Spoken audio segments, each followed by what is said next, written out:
जय श्री राम भक्तों ऐसा व्यक्ति भगवान के दर्शन अवश्य ही करता है और उसे बिन मांगे सब कुछ मिलता है। ये हम लिख कर दे सकते हैं। अगर आप ऐसा करोगे तो आपको भी भगवान के दर्शन होंगे और बिना मांगे ही आपको सब कुछ मिल जाएगा।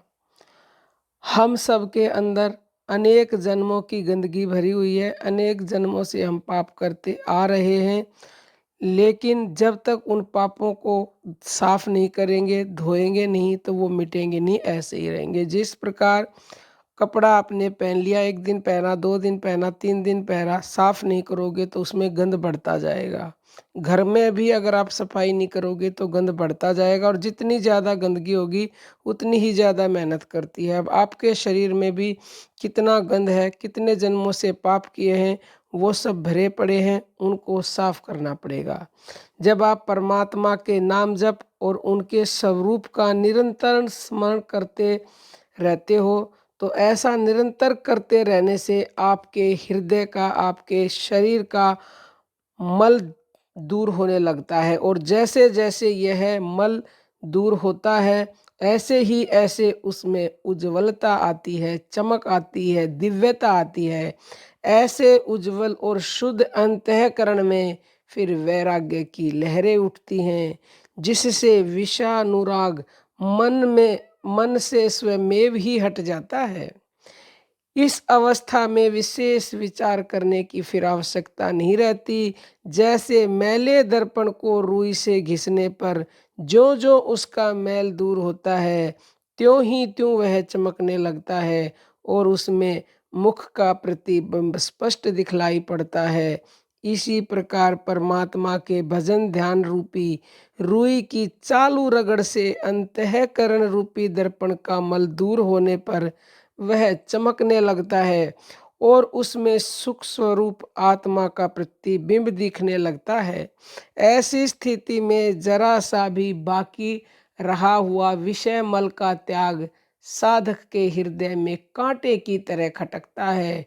इसलिए वह उसको अधिक उत्साह के साथ हटाने के लिए भजन ध्यान में लगा रहता है और अंत में उसे सर्वदा मिटाकर हटा कर ही छोड़ता है।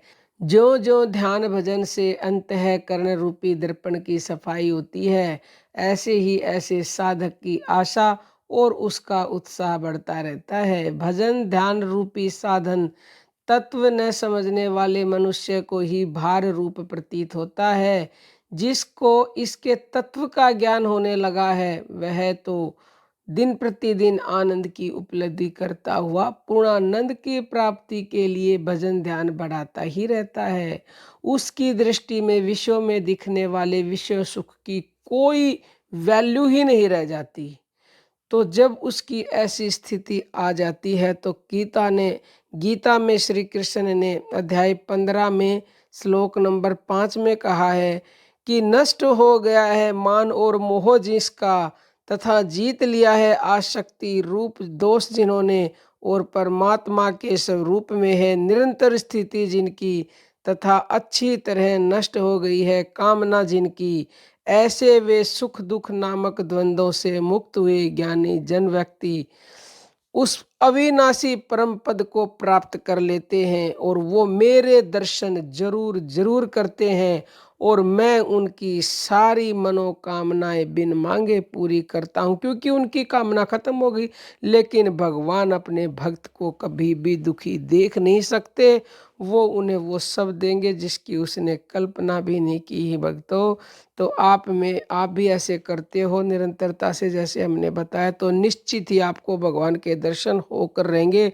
दुनिया की कोई ताकत रोक नहीं सकती और आपको वो मिलेगा जो आपने कभी सोचा नहीं है। बिन मांगे सब कुछ मिलेगा। अब हम अपनी वाणी को विराम देते हैं। जय श्री राम भक्तों।